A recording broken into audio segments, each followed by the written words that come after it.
tenemos hoy aquí en estudios de Radio Sarandí al gerente de inteligencia de mercados del Instituto Nacional de Carne, no sé si efectivamente se llama así, pero ahora lo vamos a saber, al economista Álvaro Pereira Ramela. Y le vamos a preguntar, ¿quién es Álvaro Pereira Ramela? Padre, esposo, y allá después economista, y empíricamente me he especializado en cadena cárnica, particularmente en los problemas de acceso a mercados. Bien, ¿y desde cuándo en INAC? Hace 9 años estoy en el instituto. ¿Desde que te recibiste? ¿O? Yo trabajé un par de años en CPA Ferrer, con Gabriel Odone, Alfonso Capurro, fueron personas de las que aprendí mucho. Posteriormente estudié en España. Mira con el ministro de Economía actual, ¿no? Exactamente. Posteriormente estudié en España y cuando vuelvo me incorporo al Instituto Nacional de Carnes. Yo no venía del sector, no vengo del sector, y he estado estos 9 años aprendiendo, y a esta posición llegamos ahora. Bien, y bueno, bastante aprendiste, ¿no? Además con algo que es decisivo para lo que son las negociaciones de venta de carne, ¿no? Aprender sobre aranceles, sobre convenios, sobre tratados, sobre acceso, que ha tenido un dinamismo muy importante en los últimos años, ¿no? Coincidentemente con tu tarea. He encontrado siempre interlocutores muy colaborativos. Si uno piensa en la Cancillería o en el Ministerio de Ganadería, pienso, digamos, del lado oficial, estoy pensando en diplomáticos y estoy pensando en veterinarios y toda la autoridad sanitaria en sí, pero también estoy pensando en los empresarios, en los productores, en los empresarios frigoríficos. Siempre estuvo ese voto de confianza de, bueno, compartamos información útil, confío en que la vas a manejar bien, hablemos de cosas que nos sirvan a todos. Entonces, en ese sentido, creo que fueron 9 años bastante productivos y de mucho aprendizaje, porque siento que las personas con las que yo me he estado vinculando siempre fueron muy transparentes y pude ir al fondo de bastantes temas, porque se compartía y se hablaba desde ese lugar. Entonces, los temas que vamos a hablar hoy y muchos de los temas que tienen que ver con la internacionalización de la carne, hay muchos que tienen un montón de información transparente y que tienen un montón de información pública. Hay otros temas que la información no circula con tanta facilidad y hay que llamar, y hay que preguntar, y hay que tener una relación de confianza, y creo que la mesa del INAC, la reputación que tiene Uruguay, las relaciones que podemos construir también en Uruguay, que todos nos conocemos, me han permitido a mí personalmente hacer una introducción de los temas súper acelerada. Uruguay tiene además una transparencia muy importante en materia de información y una actualización prácticamente al día, cosa que no pasa con otros países, ¿no? A veces uno para saber datos estadísticos se encuentra con lo que pasó hasta hace 2 meses o hace 3 meses, o a veces ni siquiera son muy claros. Yo siempre recuerdo las preocupaciones que había para saber qué pasaba en Brasil, cuántos animales se faenaban, qué exportaba, cuántos frigoríficos había. Esas cosas fueron evolucionando y hoy hay supuestamente una mayor transparencia, pero todas esas cosas son decisivas a la hora de ir y tratar de plantear acuerdos, saber hacia dónde ir, ver qué está pasando con esos grandes jugadores, por lo menos en materia de volumen y de peso político, ¿no?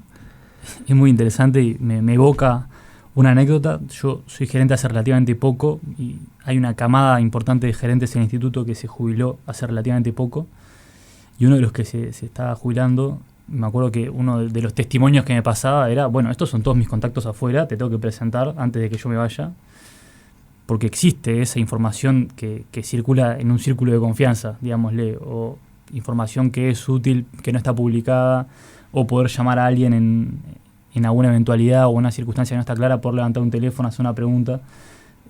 Sí, algo de eso sigue habiendo. Hay una trayectoria hacia la mayor transparencia, pero siempre hay un núcleo de información que de alguna manera es sensible. Sí, referentes en distintos ámbitos, ¿no? Que además se deben ir ampliando en la medida que además queremos acceder a otros mercados con los que tal vez no haya tanta relación. Es distinto tener una relación con Argentina, con Brasil, o con Australia o Estados Unidos, que ahora tenerla con Indonesia, Vietnam o Japón, si me ocurre.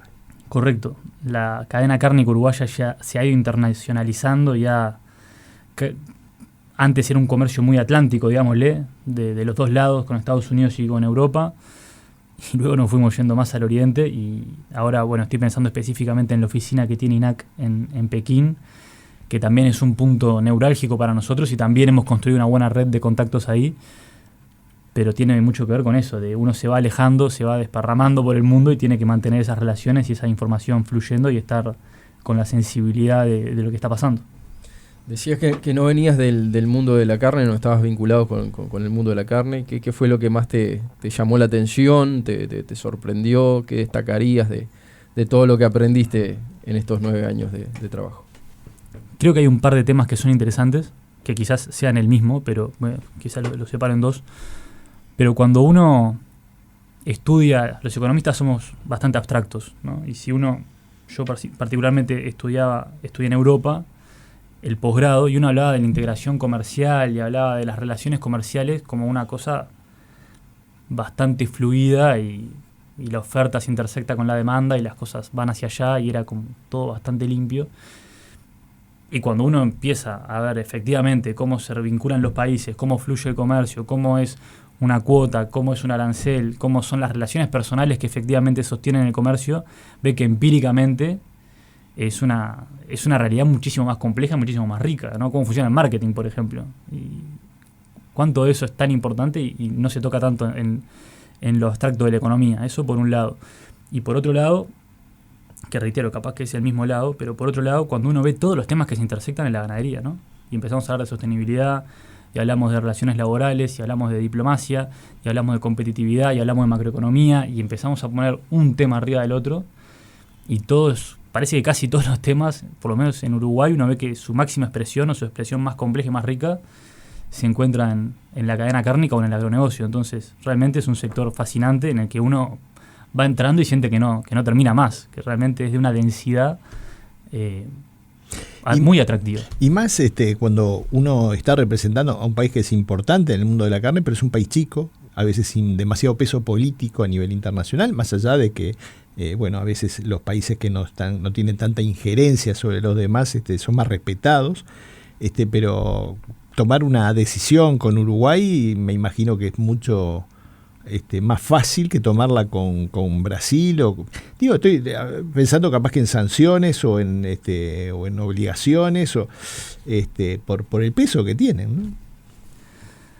No sé si lo has podido ver eso o no, a veces en la misma relación, en la misma...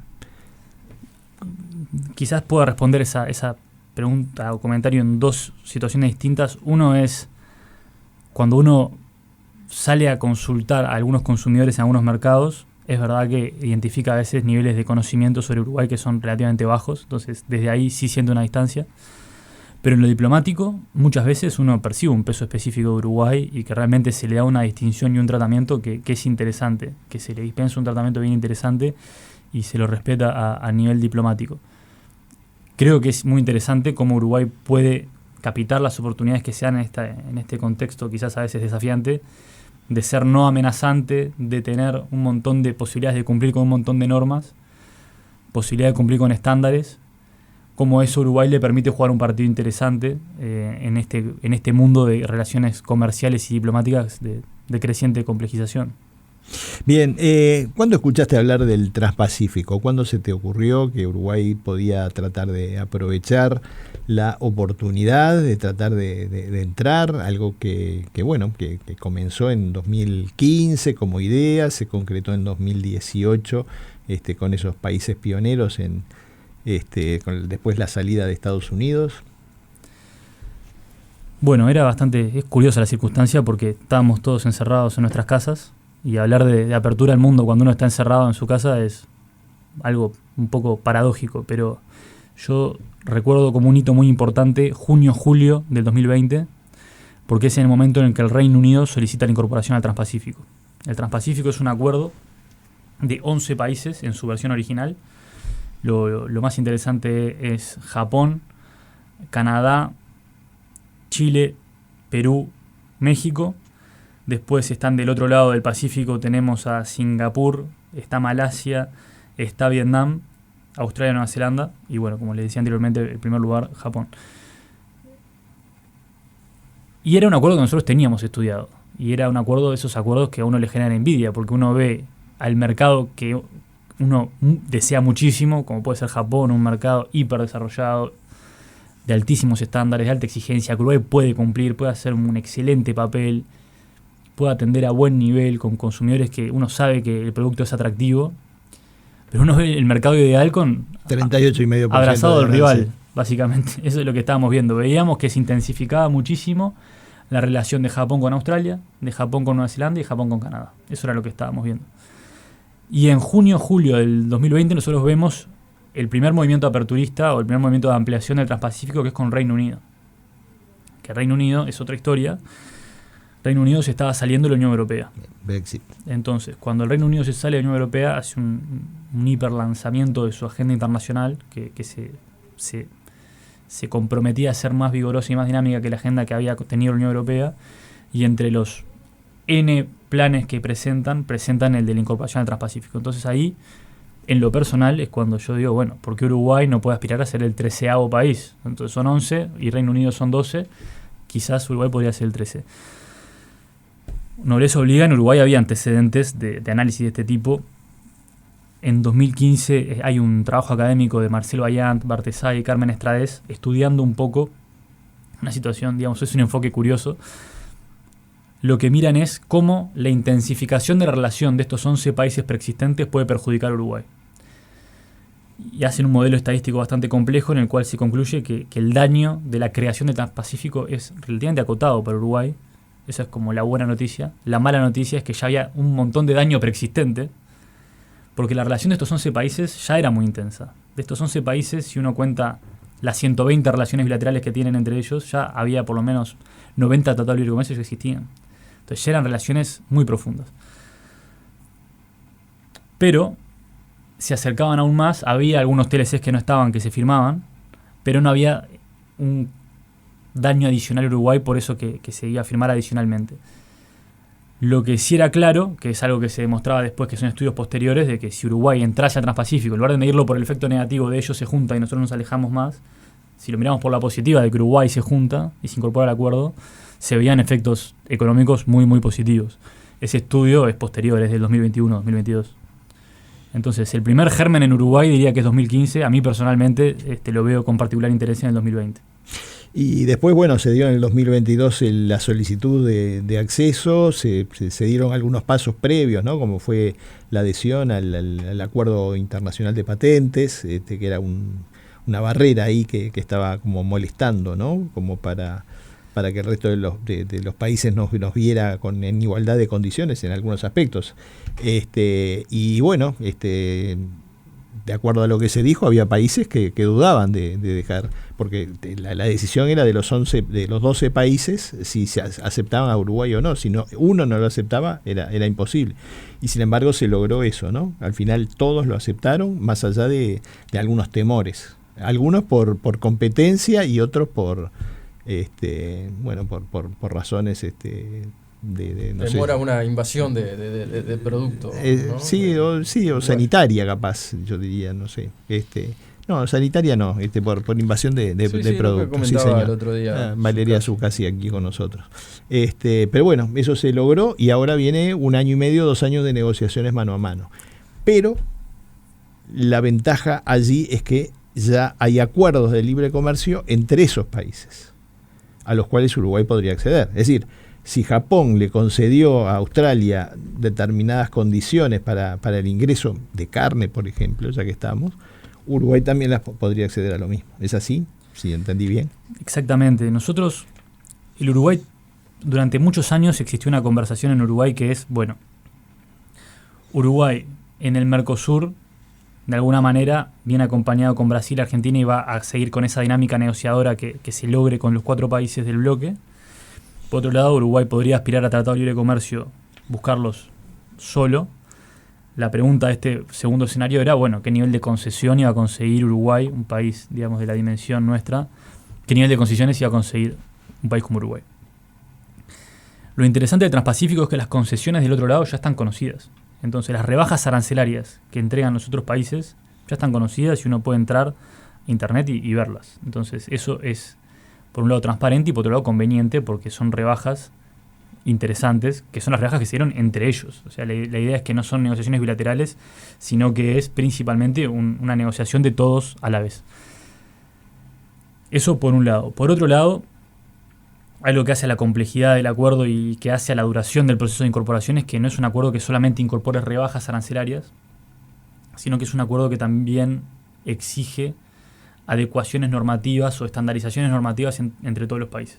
A nosotros los aranceles quizás es el tema que más nos ocupa y nos interese, pero lo cierto es que tenemos que demostrar que respetamos la propiedad intelectual, que respetamos derechos laborales, pues los países desarrollados no quieren firmar un tratado de libre comercio con un país donde no se respeten los derechos laborales y hay una competencia desleal. Que tengamos una observación de los temas de sostenibilidad y medio ambiente, en fin, uno tiene que cumplir este año y medio, 2, va a ser un año de demostrar que estamos en el estándar del acuerdo. Y el estándar del acuerdo no es solamente hacer una rebaja arancelaria, sino es que demostrar en 20, 25 cuerpos normativos distintos, demostrar que uno está al nivel. Y por eso estaba el asunto de las patentes, que es uno más de los 20 cuerpos normativos en los cuales uno tiene que mostrar que es un país que está a la altura y que los países de los otros 11, 12, 13 miembros preexistentes no van a competir en una situación de desventaja cuando el libre comercio entre todos los miembros se concrete.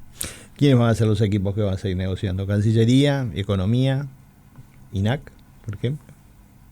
Entiendo que está previsto que sea Cancillería y Economía, independientemente de que estamos todos a las órdenes para que esto salga lo mejor posible. Supuestamente el 20 de este mes se va a estar firmando, crucemos los dedos, el acuerdo Unión Europea-Mercosur. Y allí Uruguay tiene una posición bastante interesante, ¿no? Dentro de lo que ya se negoció y que todavía no se distribuyó porque no hubo acuerdo entre los países del Mercosur, pero eso amplía en forma importante la cuota que tenemos, ¿no? Y siempre dicen que es mucho mejor tener una cuota a no tenerla, obviamente. Ni que hablar. Ese es el estado de situación. La Unión Europea es un mercado súper apetecible, súper interesante, y además realmente la relación que uno ve empresa a empresa en la Unión Europea es muy importante. Uno ve empresas familiares uruguayas, ve empresas familiares europeas, ve relaciones súper largas, ve un respeto. Es realmente un lugar donde lo humano se ha construido muy bien. Entonces, lo que haya para Uruguay va a ser aprovechado al máximo. Hay una confianza muy importante. A nivel privado y a nivel oficial también. Entonces, realmente es un lugar donde hay un nivel de conocimiento, de entendimiento, de aprovechamiento muy, muy importante. Estamos hablando de 99.000 toneladas de carne, de las cuales hay un porcentaje congelado, otro de fresco, con arancel cero, ¿no? Va un 6%. No, hay que pagar una... 7,5. 7,5, ahí está. Pero es prácticamente nada al lado del 26,5 que se paga. Pero bueno, hay que ver cómo se va a distribuir. Correcto. Hoy en día la situación de los países de la región con Europa hay acceso para carne congelada dentro de cuotas que tienen un volumen, digámosle, moderado, y después en carne enfriada cada país tiene su cuota Hilton. Algunos países están más cómodos que otros con la Hilton. Uruguay, digamos que tiene bastante más volumen que entra por Hilton, es una cuota que ya le he ido quedando pequeña. Y después en 481 lo que hay es un volumen decreciente, entonces en realidad uno ve que está todo para el aprovechamiento, está la relación, está el mercado, está la calidad, está todo, pero los mecanismos de acceso al mercado, está la habitación sanitaria, pero lo arancelario nos está faltando. Entonces, en ese sentido, la cuota nueva, lo que le puede dar Uruguay es volumen, pero además abastecimiento estable. Porque hoy en día, usar la 481 con sus ventanas trimestrales, que entra toda la carne en enero, en abril, en julio, en octubre, genera una discontinuidad. Primero que nada genera incertidumbre, porque uno embarca y no sabe qué arancel va a pagar. Porque es primero llegado, primero servido. Y después lo que genera son problemas de abastecimiento. En la cadena de suministro llega toda la carne junta, se atora. Después problemas de vida útil, porque cuando uno está en marzo, la carne entró en enero, es carne fresca, perdió bastantes días. Podríamos estar de otra manera, mucho mejor, mucho más confortable, si tiene una relación, digamos, que son cosas que en el Excel quizás no se vean, pero para los que están operando es importante tener un abastecimiento estable, mucho más ordenado.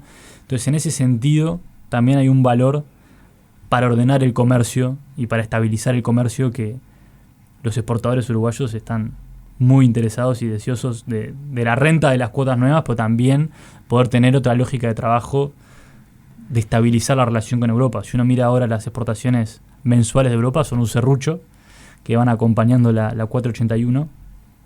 Ciertamente no es lo más cómodo para todos los involucrados, le pone presión a la planta en determinado momento puntual, y cuando uno mira para atrás le pone presión a los corrales, y cuando uno mira para atrás, todo parte de la ganadería nuestra va teniendo un comportamiento de alguna manera espasmódico acompañando estas ventanas. Es así. Supongamos que se firme el acuerdo, bueno, todos pendientes de cómo se va a repartir esa cuota entre los países del Mercosur, cuál es la estrategia de Uruguay, qué pretende Uruguay allí, cuánto le debería tocar. Yo creo que ahí hay algo que es interesante. Creo que los 4 países tienen que tender o aspirar a una repartición que los 4 consideren justa, pero quizás sea un ejercicio frustrante, porque si uno piensa que el Mercosur exporta 4 millones de toneladas y hay 99.000 para repartir, digamos, hay que ponerlo en la debida proporción. Hay que mirarlo de una manera más amplia, hay que también tener claro que la carne que va por la cuota de repente son cortes de alto valor, cortes del trasero, y uno puede colocar el delantero en otro mercado, puede ir a Israel, puede ir a China, otros cortes magros pueden ir a Estados Unidos. Creo que tener esa mirada amplia de que esta cuota va a permitir otro montón de cosas también, ampliar la exposición a Europa. Pero en sí, si uno mira los números fríamente, estamos hablando de 99.000 toneladas para 4 países que están exportando 4 millones de toneladas. Eso me parece que no lo podemos perder de vista. Uruguay hoy exporta fundamentalmente por divisas Unión Europea, Estados Unidos, China. Por volumen China, Estados Unidos, Unión Europea. ¿Cuánta carne se va en esos 3 mercados? Dependiendo del año, pero más del 80% de lo que se exporta. Se exporta más del 80% de lo que se produce, y a esos 3 mercados se da más del 80% de lo que se exporta. ¿Y qué va a pasar con el acceso a nuevos mercados? ¿Vamos a ir detrás del valor? ¿Vamos a ir detrás de los acuerdos, de los cumplimientos? Es una pregunta bien interesante.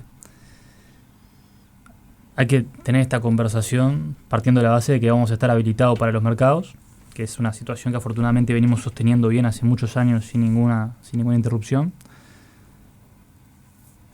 Si hay un cambio arancelario, por ejemplo, la Unión Europea-Mercosur, ahí vamos a ver un crecimiento en el volumen a la Unión Europea. Si entramos en el Transpacífico, yo creo que fácilmente Japón puede pasar a ser uno de los 4 países con mayor cantidad de carne uruguaya. Canadá podría entrar a un nivel, digámosle, en un 5.º puesto entre lo que hoy en día nosotros tenemos estos 3 que hablábamos, y después un salto bastante importante, y los lugares 4 y 5 pueden ser Israel, Brasil, un poco dependiendo del año, Japón también, pero ya estamos hablando de cifras de 4%, 2%. Si estuviéramos en el Transpacífico, yo imagino que Japón se puede agregar a esta silla de 3 patas, puede tener 4 patas, una importante en Japón. También mirando menudencias, y pienso también en la lengua, ahí se abre otro juego interesante. Canadá en el medio. Canadá es un mercado con el que Uruguay tiene una relación espectacular, histórica, también muchísimo respeto. Muchas veces los importadores son los de la costa este, digamos, de Estados Unidos y Canadá, entonces también hay una familiaridad ahí.